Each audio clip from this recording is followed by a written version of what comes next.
नमस्कार दोस्तों, new GS channel पर आप सभी का स्वागत है। आज के वीडियो में प्राचीन इतिहास के बौद्ध और जैन धर्म टॉपिक को लिया गया है। तो आइए वीडियो को शुरू करते हैं। आज का हमारा पहला प्रश्न है कि जैन धर्म के पहले तीर्थकर कौन हुए। ऑप्शंस हैं महावीर, ऋषभदेव, पार्श्वनाथ और नेमिनाथ। तो जो जैन धर्म है उसके पहले तीर्थकर या अपनी भाषा में गुरु कौन हुए। तो जो जैन धर्म के पहले तीर्थकर थे वो कौन थे? ऋषभदेव। ठीक है, इसके अलावा एक यहाँ पे सस्पेंस हो सकता है हमें कभी कभी कि जैन धर्म के संस्थापक कौन थे। तो जैन धर्म के संस्थापक थे महावीर स्वामी, यानी कि पहले तीर्थकर ऋषभदेव लेकिन संस्थापक महावीर स्वामी, जो कि जैन धर्म के 24वें तीर्थकर हुए और 24वें और अंतिम तीर्थकर हुए। देखिए इसके बारे में विशेष जानकारी है नीचे कि जैन धर्म में कुल 24 तीर्थकर हुए, लेकिन जैन धर्म के संस्थापक कौन थे? महावीर स्वामी, यानी पहले तीर्थकर ऋषभदेव लेकिन संस्थापक कौन? तो 24वें तीर्थकर महावीर स्वामी। आइए कुछ और इम्पोर्टेंट जो तीर्थकर हैं उनके बारे में देखते हैं। देखिए ये सारा इम्पोर्टेंट है कि मतलब हमें यह भी याद रखना है कि जो इनका क्रम है पहला दूसरा मतलब कौन थे तीर्थकर, उसके अलावा उनका नाम क्या है। और इसके साथ साथ परीक्षा में एक और प्रश्न पूछा जाता है प्रतीक चिन्ह पे, तो ये भी हमें याद रखना है। तो ये है हमारे जो जैन धर्म है, जैन धर्म के जो पहले तीर्थकर हुए वो हुए ऋषभदेव, इनका प्रतीक चिन्ह सांड। देखिए जनरली सांड को ऋषभ भी कहा जाता है, वृषभ, तो उसके रेफरेंस से हम लोग इसको याद कर सकते हैं कि ऋषभ का सांड। दूसरा है अजीतनाथ, प्रतीक चिन्ह हाथी। तो इसके लिए ट्रिक काम कर सकता है एक प्रकार से कि कोई लड़का अजीत है जो कि हाथी पे बैठा हुआ है। 22वें हैं तीर्थकर अरिष्टनेमी, इसका प्रतीक चिन्ह है शंख। तो इसके लिए एक ट्रिक काम कर सकता है कि शंख बहुत रिष्ट है। ठीक है, 23वें तीर्थकर हुए पार्श्वनाथ, और इसका जो प्रतीक चिन्ह हुआ उनका प्रतीक चिन्ह है सर्प। तो देखिए यहाँ पे पार्श्व में भी थोड़ा सर्प जैसा कुछ भाव आ रहा है, तो इसके चलते हम लोग इसको इससे रेफर कर सकते हैं। और 24वें और अंतिम जो तीर्थकर हुए वो हुए महावीर, और जिनका प्रतीक चिन्ह था सिंह। तो ऐसे हम लोग देख सकते हैं कि जो जैन धर्म के सबसे ताकतवर जो अपने मतलब याद करने के लिए जैन धर्म के सबसे ताकतवर जो तीर्थकर हुए कौन थे? महावीर। तो उनका प्रतीक चिन्ह भी सबसे ताकतवर होगा, यानी कि सिंह या शेर। ठीक है, ये हमारा ट्रिक यहाँ पे काम कर सकता है और इस पे बहुत ज़्यादा प्रश्न पूछे जाते हैं। तो ये जो पहले दूसरे 22वें 23वें और 24वें तीर्थकर हुए इनको ध्यान से देखना है। ठीक है, इसके अलावा एक और है चीज़ कि जो जैन शब्द है वो संस्कृत के जिन शब्द से बना है, जिन, और जो जिन शब्द का अर्थ होता है ये विजेता होता है। ये भी प्रश्न आया हुआ है, तभी से इस वीडियो में लिया भी गया है। ठीक है, अगला प्रश्न देखते हैं। अगला प्रश्न है कि महावीर स्वामी का जन्म कब हुआ था। ईस्वी पूछा गया हमसे, इसका उत्तर देखते हैं। तो उत्तर होगा 540 ईसा पूर्व में। ईसा पूर्व 540। देखिए 2 ईस्वी सन होता है, एक होता है ईसा पूर्व, और अभी जो ईसा के बाद कहा जाता है उसे ईस्वी कहा जाता है। और ईसा पूर्व और ईस्वी क्या है? तो इसका संबंध है जो ईसाई धर्म के संस्थापक हुए ईसा मसीह, उनके जन्म के समय से माना जाता है कि उनके जन्म का जो पहले का समय है उसे ईसा पूर्व, और जो उसके बाद का समय है उसे हम लोग ईस्वी कहते हैं। इंग्लिश में जिसे हम लोग बीसी कहते हैं, और जो ईसा पूर्व है बीसी होता है बिफोर क्राइस्ट, और जो ईसा के बाद का है यानी कि जिसे हम लोग ईस्वी कहते हैं उसे कहते हैं हम लोग एडी। ठीक है, यानी कि एनो डोमिनी। आगे है जो महावीर स्वामी का जन्म हुआ था वो हुआ था 540 ईसा पूर्व में। याद रखना है इसको, 540 ईसा पूर्व में वैशाली, जो बिहार का एक जिला है, वैशाली के कुंडग्राम में, मतलब जो स्थान का नाम है वो क्या है? तो कुंडग्राम। ठीक है, उसके अलावा और कुछ जानकारी है महावीर स्वामी के संदर्भ में। क्या है कि जो महावीर स्वामी के पिता का नाम था वो था सिद्धार्थ, और इसके साथ साथ एक और यहाँ पे प्रश्न बनता है कि जो उनके पिता थे वो जात्रिक कुल के प्रधान थे, यानी प्रधान थे, एक प्रकार से कहिए मुखिया थे। किस कुल के? तो जांत्रिक कुल के। उसके बाद जो उनकी माता थी उनका नाम त्रिशला था, और वो जो लिच्छवी के शासक थे चेटक, उनकी बहन थी। तो प्रश्न इस पे भी बनता है कि त्रिशला किस प्रदेश के शासक की बहन थी? तो लिच्छवी नरेश के शासक, जिनका नाम क्या था? चेटक, उनकी बहन थी। पुत्री का नाम अनुजा प्रियदर्शनी और बड़े भाई का नाम नंदी वर्धन। यहाँ पे एक और महत्वपूर्ण टॉपिक है कि जो इनकी पुत्री थी अनुजा प्रियदर्शनी, इन्हीं के जो पति हुए जामिल, वो महावीर स्वामी के पहले शिष्य भी हुए। जामिल या कहीं कहीं पर जमाली दिया होता है, तो वो महावीर स्वामी के पहले शिष्य थे। अगला प्रश्न है, ये अच्छा प्रश्न है कि ऋग्वेद में किन 2 जैन तीर्थंकरों का उल्लेख मिलता है? एक्चुअली जो हमारे हिंदू संस्कृति में जो 4 वेद हैं उसमें से एक वेद ऋग्वेद भी है। तो उस ऋग्वेद में भी जो 2 जैन तीर्थकर हैं जिनका उल्लेख उस ऋग्वेद में भी किया गया है, उनका नाम हमें बताना है। तो देखिए 2 गुरु हुए या तीर्थकर हुए जैन तीर्थकर जिनका ऋग्वेद में भी वर्णन मिलता है। कौन कौन थे? तो पार्श्वनाथ और मल्लनाथ। ठीक है। अब देखिए वेद के बारे में भी कुछ थोड़े से टॉपिक हैं जो हमें ये पता होने चाहिए कि जो सबसे पुराना वेद है, सबसे प्राचीन वेद, वो कौन है? ऋग्वेद। और सबसे नया वेद है वो कौन है? तो अथर्ववेद। ठीक है। इसके साथ साथ आपको सारे जो इसमें पॉइंट हैं रिवीजन में कराते चल रहा हूँ इसी बहाने। अगला प्रश्न देखते हैं। अगला प्रश्न है कि महावीर स्वामी के बचपन का नाम क्या था? ये आसान प्रश्न होना चाहिए। इसका उत्तर होगा वर्धमान। जो वर्धमान था ये महावीर स्वामी के बचपन का नाम था। ऑप्शन में सिद्धार्थ भी दिया हुआ है। सिद्धार्थ महात्मा बुद्ध के बचपन का नाम था। ठीक है। आगे देखते हैं। अगला प्रश्न है कि महावीर स्वामी के पत्नी का क्या नाम था? तो इसका क्या होगा? महावीर स्वामी की पत्नी का नाम था यशोदा। महावीर स्वामी की पत्नी का नाम यशोदा, और यशोधरा जो था वो भगवान बुद्ध की पत्नी का नाम था। तो देखिए यहाँ पे थोड़ा हम लोग कन्फ्यूज हो सकते हैं यशोदा और यशोधरा में। इसका ट्रिक ये है कि जो दोनों भगवान हुए महावीर और बुद्ध, तो जिनका नाम बड़ा है, महावीर का नाम बड़ा है लेकिन इनकी पत्नी का नाम छोटा है, यशोदा।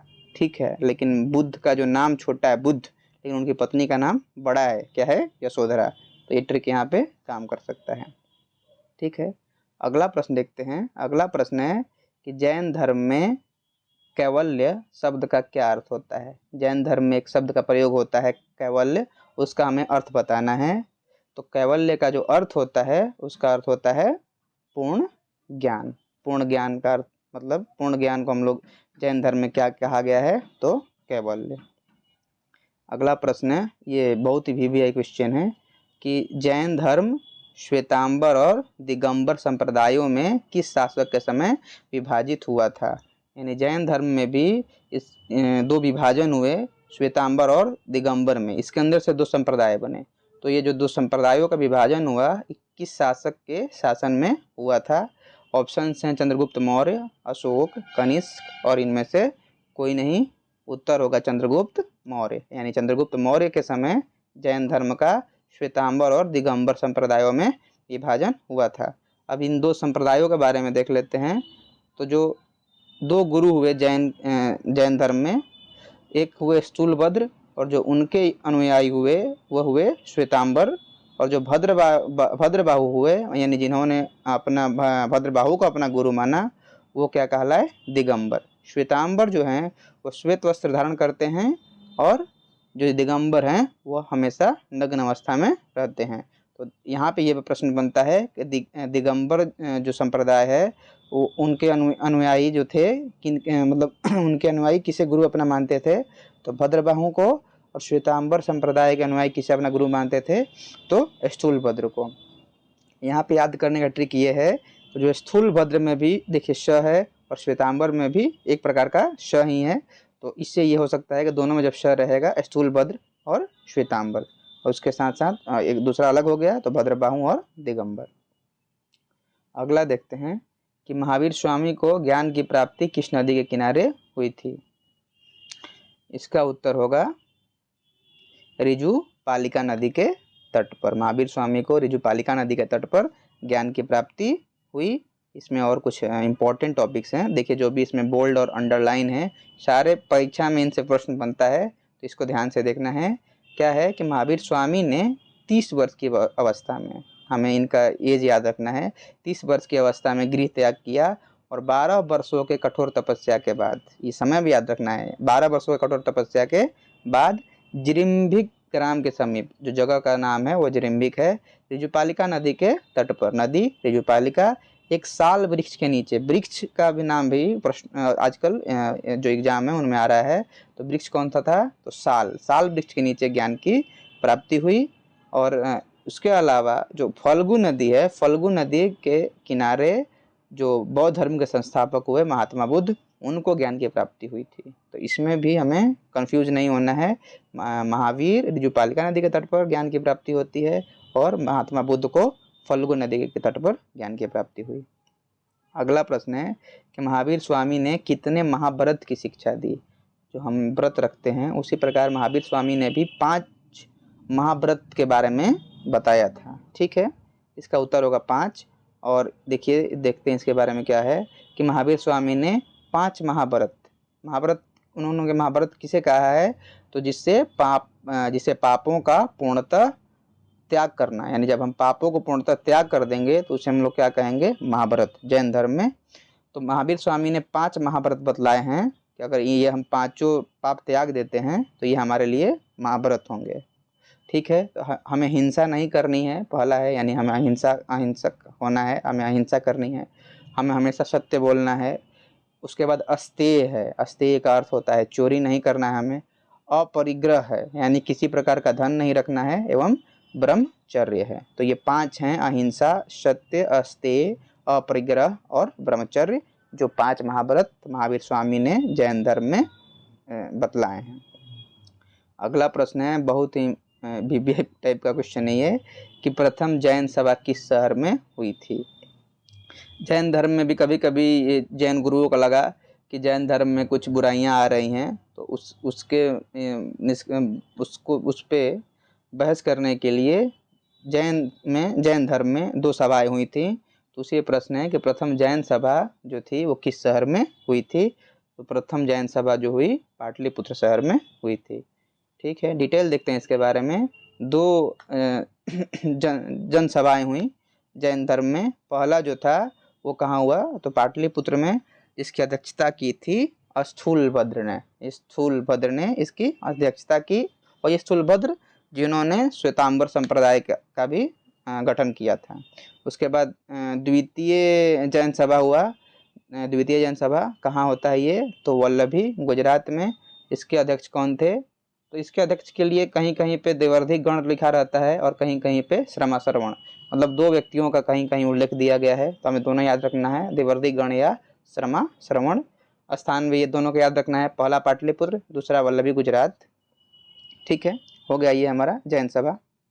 अगला देखते हैं कि महावीर ने अपने उपदेश किस भाषा में दिए। ठीक है, इसका उत्तर होगा प्राकृत भाषा, यानी एक भाषा जो है हमारे प्राचीन भाषा है प्राकृत, तो महावीर स्वामी ने अपने उपदेश प्राकृत भाषा में दिए थे। अगला प्रश्न है कि जैन धर्म के लिए किन रत्नों की चर्चा की गई है। कितने रत्नों की चर्चा की गई है। हमने पहले देखा महाव्रत कितने थे, तो 5 महाव्रत थे। इस प्रश्न में रत्न के बारे में चर्चा की गई है कि जैन धर्म में कितने रत्न हुए, तो 3 रत्न हुए, जिसे त्रिरत्न कहा गया। कौन कौन है, हमें रत्न भी ध्यान पे रखना है। इसमें प्रश्न आता है कभी कभी कि सम्यक ध्यान है, सम्यक ज्ञान है और सम्यक आचरण है। यानी कि जैन धर्म में ये बतलाया गया है कि जो 3 रत्न हैं वो कौन है, सम्यक ध्यान, सम्यक ज्ञान और सम्यक आचरण। यानी हमारा ध्यान शुद्ध हो, हमारा ज्ञान शुद्ध हो और हमारा आचरण भी शुद्ध हो। ये 3 रत्न हैं जैन धर्म के। अगला प्रश्न है कि जैन साहित्य को क्या कहा जाता है। यानी जो जैन की जो धार्मिक किताबें हैं उसके लिए जो साहित्य है, उस साहित्य को क्या कहा जाता है। ठीक है, तो इसका उत्तर होगा आगम। यानी जैनिज्म लिटरेचर है उसे आगम कहा गया है। ठीक है, अगला प्रश्न देखते हैं। अगला प्रश्न है कि जैन ग्रंथ कल्पसूत्र के रचनाकार कौन है। एक जैन का ग्रंथ है जैनियों का, उनका नाम क्या है, कल्पसूत्र, उसके रचनाकार कौन है। तो जो कल्पसूत्र है उसके रचनाकार हैं भद्रबाहु। भद्रबाहु वही हैं जिन्होंने दिगंबर संप्रदाय का गठन किया था। हमारा आज का आखिरी प्रश्न है कि कलिंग के चेदी वंश के राजा खारवेल ने किस धर्म को संरक्षण प्रदान किया था। कलिंग एक स्थान है उड़ीसा में, वहाँ का एक वंश हुआ चेदी वंश, उसके एक राजा हुआ राजा खारवेल, तो उन्होंने एक धर्म को संरक्षण प्रदान किया। उस धर्म का हमें नाम बताना है, तो जैन धर्म। यानी कलिंग के राजा जो खारवेल हुए उन्होंने जैन धर्म को संरक्षण प्रदान किया था। ठीक है, इसके अलावा आज हमारे कुछ बोनस प्रश्न भी हैं, उनको भी हम लोग देख लेते हैं। तो देखिए ये भी बहुत इंपॉर्टेंट हैं, इनको हमें ऐसे ही नहीं लेना है, इनको सीरियसली लेना है इनको भी, क्योंकि इनसे भी प्रश्न बनते हैं, बने हैं और बनेंगे फ्यूचर में भी। तो देखते हैं, पहला प्रश्न है कि बौद्ध साहित्य में महावीर को क्या कहा गया है। तो निगंठनाथ पुत्र, यानी चूँकि महावीर स्वामी जो थे वो जैन धर्म से बिलोंग करते थे, लेकिन बौद्ध साहित्य में भी इनकी चर्चा है। और किस नाम से इनकी चर्चा की गई है, तो निगंठनाथ पुत्र के नाम से। उसके अलावा पहला ये है कि महावीर के पहले अनुयायी कौन थे। तो जमाली थे, जो कि कौन थे, तो महावीर के जो बेटी थी प्रियदर्शनी उनके पति थे। ये महावीर के पहले शिष्य हुए या अनुयायी हुए। उसके अलावा है कि महावीर ने अपने शिष्यों को 11 समूहों में विभाजित किया। तो प्रश्न इस पे बनता है कि कितने समूहों में विभाजित किया, तो उत्तर क्या होगा, 11, तथा इस एक एक शिष्य को समूह का प्रमुख बनाया गया। ठीक है, तो आज अभी शायद पूरे प्रश्न खत्म नहीं हो पाए हैं, इसका 2-3 पार्ट हमें आगे भी देखना पड़ेगा। तो ठीक है, कमेंट करके आप बताइएगा कि आपको ये पूरा वीडियो कैसा लगा। तब तक के लिए धन्यवाद।